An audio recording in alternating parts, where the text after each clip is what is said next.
greatest summer ever. My name is Beau. I'm Steve. And I'm your guest moderator, Lee.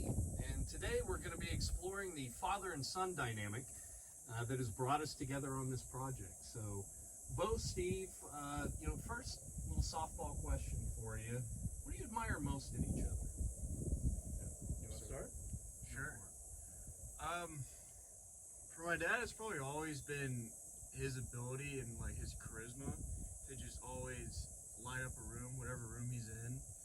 And I feel like that's one of the traits I've definitely acquired off of him in the years. And it's just the witty comebacks and just the ability to make friends with any and everyone, no matter where he is or who he's with. And it's just, that's something I've always admired, and I've tried to pick up myself because I see it so much in him. Very good. Steve, we heard from Beau, I think very kind words said. Yourself, and as you reflect on your son, what do you see in him that you admire the most? I thank you, first of all, for the kind words, Beau. And, I have a lot of respect for my son because just in his 21 short years of life, I've really admired the man that he's become. He's just the type of person that if you ask him to do something, it's how soon do you need that done? There's never any back talk. There's never any, I got other things I got to do. It's like, yes, sir, I'll take care of that for you. And to me, that's a quality that I wish a lot more people had and brought into the world, is that ability to, just essentially understand a situation and be mature enough to handle any given situation. And I see that in you, and I respect that in you. Thank you. Very good. A heart of selfless service, Yeah. I think is what I'm picking up there. You talked about a short 21 years, and as a father myself, the time does definitely fly. How is the dynamic between the two of you? How have you seen that shift? And then, we'll come over to you, Beau, here in a second to see how, that father-son dynamic has shifted. Steve, talk about that a little bit. Yeah, happy to. And what's interesting about our relationship is I feel it's definitely getting stronger as Beau is maturing, and not because there's anything wrong with him as a kid. I think it's more in the Howard bloodline and kind of the way my dad raised me. I see how I'm raising my son, and they always say that's how it happens. You turn into your parents, right? Yeah. And I'm blessed to be able to do that because I love my father. But what I mean by that is my dad was a very steady hand. You always knew who was going to be in the room when he walked in a room. He was never emotional. He was never, flying off the handle for any reason. So I've tried to model my own personality in that way. I'm not always perfect by any stretch, but just trying to be consistent and maintaining an open line of communication with my son and with my daughters and my spouse, I find is the best way to have a very healthy relationship, and hoping that you're feeling the same way. Yeah, of course.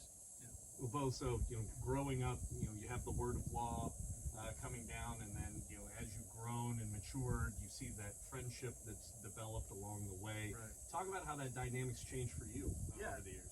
So definitely, as a kid, it was a whole lot different relationship than it is now, of course, because you're raising a little boy, and I can be a handful at sometimes growing up, and then from coaching all of my sports teams to having the coach and son relationship, and then like you said, just as I got older and you weren't coaching the teams anymore, and it was just I come home from school, and one of the things I remember from high school is I literally come home, first thing I do if you weren't on a call, I just walk upstairs, sit on the bed, and just talk to you while you're on your computer and just catch up about our days and stuff like that.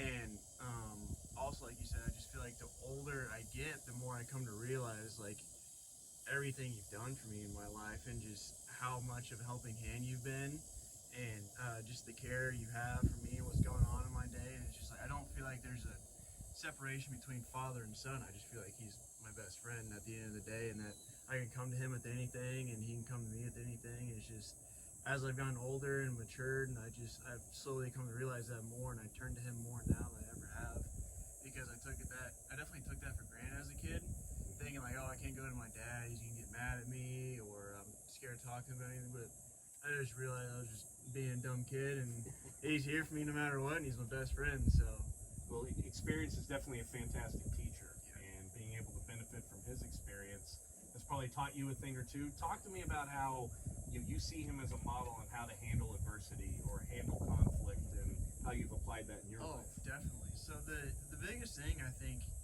he's done for me in my life is let me fail. You know, and that's one thing that I see parents not doing for their kids, and their kids go off into the real world and they have all these adversities they have to get over. They don't know how to do it. And just with him and growing up and learning how to mature and become a man, he let me fail and let me mess up and make my own mistakes, and he never got on to me about it, or he got on to me about it, of course, sometimes. But he never held a grudge or held it over my head. He goes, hey man, you know, end of the day, that was stupid. You learn from it. Don't harp on it too much, and learn from it and just grow. And that's one of the biggest things that he's definitely done for me, is let me fail. And I couldn't be more thankful for that. So Steve, you know, as a father myself, you know, you have those hopes and dreams for your kid, and you start coming up with all the plans. Talk to me about, you know, how you've learned from Beau how to be a better father, and how you've internalized some of those lessons along the way. Yeah, absolutely. So, you know, as a father, you want the best for your children, and I listened to what you said about letting you fail. The best part is you didn't fail very often. So Pretty great. it made raising you and your sisters Yeah. pretty easy, because you were all really good kids. However, you know, I want to go back to that communication thing I mentioned earlier. It's having that open line of communication. We always told our kids, you're going to make mistakes. That's part of growing up. That's part of life. And know that you can come to us for any reason with any challenge. It doesn't mean you're not going to be punished, right? If you do something that is pretty extreme, then you're going to have to pay the price for that. You got to be responsible for your actions. But the main thing is making sure that we have that open line of communication, and they can come to us with any problem, and we're going to help them through it.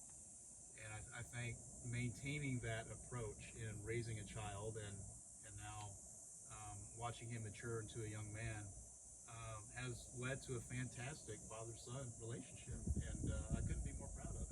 I'd like to double click on the communication piece. You know, it sounds like you're building an environment of psychological safety, where, you know, folks feel okay to come to you with problems. Did you lead by example? Did you teach your kids how you think through problems? How did you set the grounds for such a successful communication? Well, yeah, leading by example, I think, is key, and you know, it all ties back to consistency, and I think, again, not judgmental. One of the mistakes I think parents make is when it comes to things like discipline. They'll say, okay, if you throw that fork at your sister again, I'm going to take your Xbox away, and the fork gets thrown, and then 10 minutes later they're playing Xbox, right? It's our kids understood that if we said, you do that again, no Xbox. If it happened again, No the Xbox was gone. And that only has to happen one or two times. And then they understand that it isn't a threat, it's a promise. And the beauty of being able to have that consistency also is that we never had to swat our kids. Not once. Only one time I had to swat your sister on the butt. When she was little, she ran out into traffic after being told to stand by the car. And but that was the only time. I've never had to lay a hand on you. And again, we've been very fortunate that we've had very well-disciplined kids. We're not authoritarians. We're not overlords. We don't rule over their day. They have the freedom, like you said earlier, to go make mistakes and to learn from them. And they have the safety net of knowing that if a mistake goes too far, they'll come to us, we'll help them through it. And I think that's really gone a long way to forming the man that he's become. So Beau, you know, that environment of clear communication, what did your father do in the relationship to really make you feel like, hey, here's somebody I know I can bring my problems to, and set that up? What are some of the concrete examples or moments in time you remember where you said, man, I really need to bring this to my dad, or Yeah. thank goodness that I did? Yeah. The biggest thing was that he was always there. You know, no matter what was going on in his life or what was going on at work, he would always like step away from the computer and, like I said, after high school, come up and talk to him. He'd just sit there and have a conversation with me about what's going on in my day, how football practice was, what's going on in his, what we're doing for the weekend, and it's just like knowing that he was always there and always wanted to talk to me and catch up with me and just know about my life. It was whenever I did make mistakes or like I was having trouble with friends or girlfriends at the time, and it was just like come to him and be like, hey man, like I don't know what to do, like I don't know what to say, I don't know what's going on. And he'd sit there and he wouldn't just tell me, oh, do this, this, and this, and just, you know, send me off. He would listen to what I had to say and say, all right, well, what do you think about that? You know, what are you planning on doing to do better? And he would just talk through it with me step by step. And that was the biggest thing for me. It was like he wasn't treating me like I was just his kid that he's giving advice to. He treated me like I was his friend, and that he's actually like cared about what was going on and wanted to help me through it. Well, I think another untold story that I think plays into this as well is the advice you gave me whenever my daughter was first born. And you said, you're going to be tired from a full week's work, and you've got the honey-do list that you're knocking out, and some toddler is going to come ambling into the garage or into the closet, wherever you're working on something, and they're going to want to help. You need to let them help. And it's going to be a little bit of a shaky flashlight hold, or maybe it's going to be the flashlight burning into the back of your head instead of what you're trying to work on. Or power saw through your leg. Well, yeah, that's why you have two. You instilled in me to always be present when you're with them. And Beau, that presence as you're maturing into a man, you're off at school. How do you guys maintain relevance? It's easy whenever you live in the same household, but you're across state lines now. You're both very busy men in your day to day. How have you guys maintained the relationship? I actually carried on what he did with his mom in college. Is every Sunday night, I call him right around dinner time and just catch up during the week. And that's honestly been the best thing, because it's hard to be away from your parents, not having to do that before, and especially being a couple states away. It was a big game changer for me. And he knows I'm busy with class and functions and stuff during the week, and I know he's busy with work and all things he has to do. And so it's just, we know that Sunday nights we're gonna sit down while he's having dinner and while I'm having dinner, and just call and put the phone on speakerphone and just talk with him and talk with mom and anyone that's there, and just catch up on life and all that's going on. And that's been the biggest help with feeling like I'm still here and feeling like he's definitely still there for me. And of course I still shoot him texts every now and then of just like things I gotta do, or if I'm asking him for help about a class and stuff like that. But I mean, just definitely the end of the week, catch up and get familiar with things. How strong is Steve's meme game? Very strong. Very strong. Very strong. Outstanding. That's another good one. Hilarious. Love the memes. Bring it together. Steve, for you, how do you, keep current in Beau's life, and without being too overbearing, letting him, go off and explore the world? Yeah. How do you approach that? Yeah, what's interesting is a quick comment on the Sunday phone call. He's right. That started, my mom started that when I was in college. And just like, at the time, I was here in Austin and she was in Amarillo, so it was a long distance call. That was back when they charged for long distance phone calls. That's a concept that's foreign now, but it used to be pretty expensive to call somebody outside of the city where you live. And so I would call her after 11 p.m. because it was cheaper. That's when the rates went down. You could make a long distance call for less money. So fortunately, we don't tell Beau, call us after 11. But I'm glad that tradition continued, because I'm blessed that I still have both my parents. Yep. They're in their mid-80s now, and still talk to both of them every single Sunday. And what's interesting is I am not easy to talk to on the phone or talk with on the phone. And that's something I'm trying to get better. What helps is his mom usually dominates the conversation, and I'll just kind of sit beside her and listen to the conversation and chime in on occasion. But one thing that I'd like for us to start doing is talk to your mom, and then we'll hand off the phone. You and I can talk as well. Definitely. Because again, that's on me. I don't do well speaking on the phone, and I want to improve on that. Yeah, and I actually spend more time talking through things. But like you said, the beauty of today's, everybody's got a phone in their pocket. Quick text, quick phone call.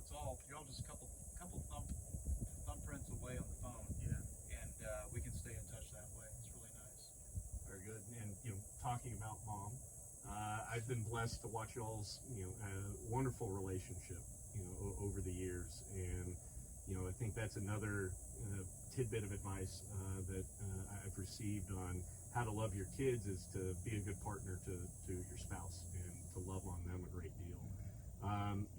Beau, how has that set you up for success as you search for who you're going to end up marrying and have a spouse based upon the example that your father set, and what lessons are you taking from that? Yeah, definitely. So How to dodge a frying pan. Yeah. How to run away when they're angry. I think just the biggest thing that I've seen between their relationship and them just being there for us is that the fact that they always are. Mhm. And it's just like they don't let their work life or work stress get in the way of their relationship and their love and care for us and their time that they want to spend with us. And that's just the biggest thing I've seen throughout the years that they've gone from different job, work different schedules, and he used to travel all the time for work, and then now my mom is the one that's traveling all the time for work, and yet they still have the same amazing and loving relationship, and they still come together at the end of the day and love and care for us and love and care for one another. And that's just one of the things that I was actually talking to my girlfriend Emily, hi Emily, on the phone today, and she was like, my biggest fear is as we get into the real world after college is we're gonna let the job stress get to us and get in between us. I was like, I know, it's mine too. And it's I've seen that with my parents that it doesn't happen, and it's possible for it not to happen. Mhm. You just have to keep each other accountable, which you'll definitely do, and I've seen that too. And that's one of the biggest things I've seen is that no matter what's going on in the work world or outside of the house, at the end of the day they're in the house and making it a home for us and for themselves, and I absolutely love that. It's impressive to be able to pick that up at such a young Right. age. I really respect that.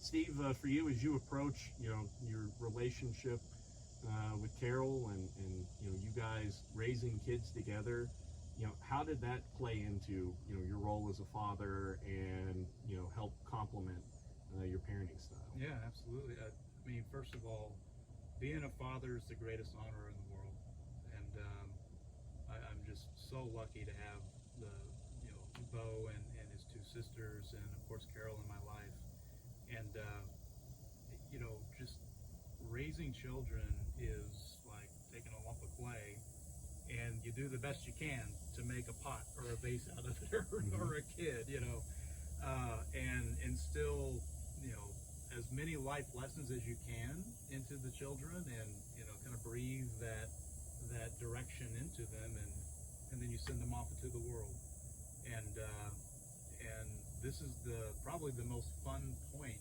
of the father-son relationship is now that he's 21, cheers, Man. it is taking it to the next level, and having this summer together, and going on these adventures, and being able to go see the world and go try different things, and you're officially a man now because you turned 21, and hope you're enjoying your first beer. Loving it. Yeah. Just loving it. But yeah, just to bring it home, it's again trying to provide that caring environment.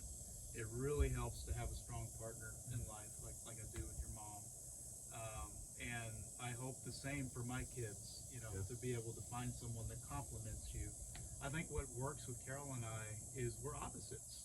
A lot of people say, well, go find your soulmate or somebody who's just like you. And what makes us work is she's type A, I'm type whatever is opposite of A, Z, right? You know, she's very organized, very structured, everything's got to be on time, everything's scheduled. I'm like, we'll do it tomorrow. You know, everything's gonna be fine. There's no stress about things, and together it's the perfect blend. You know, and I'm happy to hear that the kids picked up on that, because yeah, we have our stresses, and work gets to both of us as we're both working. But I think the most important thing is, as he said, at the end of the day, being able to come together and say, we're partners in this world. Together we're going to find our way through, raise the kids the best we can, and set them up for success as they go out and form their own lives.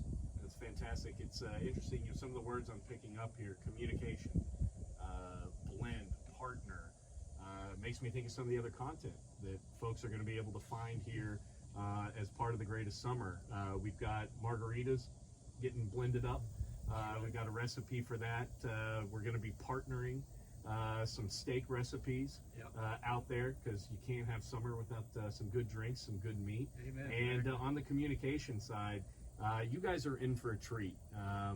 Beau and Steve are going to be putting up the speeches that they made at the wedding we just concluded with a few weeks ago. And I think, seeing each other as I watch both of you speak in each other was something that was really special on that day. Both two very heartfelt speeches that were executed very well. So be looking for that content as well. This is the kickoff for the Greatest Summer. Final thoughts, gentlemen. Steve, Beau, anything you want to prepare us for as we're going through this great summer? Yeah, of course. Definitely buckle up and just be ready to come along with us with wherever we go.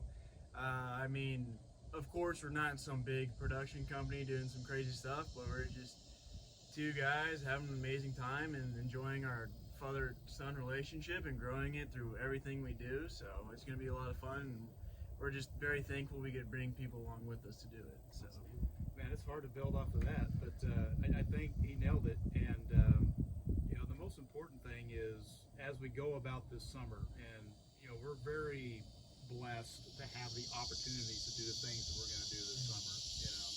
Traveling overseas and doing all the stuff around here locally, and I think the most important thing that we're wanting to convey to the folks that come along on this journey is, you too can build this strong relationship, and we're not here pretending like we're perfect, that we have all the answers. It's like, hey, look at us, we're the big influencers. That's not the intent at all. Rather, we're hoping that through observation and through osmosis, or whatever fancy word you want to use, that others can find ways that they can build their personal relationships with their family members, be it father, son, mother, daughter, uncle, nephew, whatever the case may be. It's find the ways to stay connected with the people in your lives, because honestly, none of us know how much time we have, and just making sure that we're making the most out of every moment. Well, fantastic. I'm looking forward to buckling up, strapping in, and seeing what we've got coming forward. Thank you very much for joining us, and we're looking forward to making this the greatest summer ever. Absolutely. Cheers, everybody. Cheers. Have a great summer. Woo.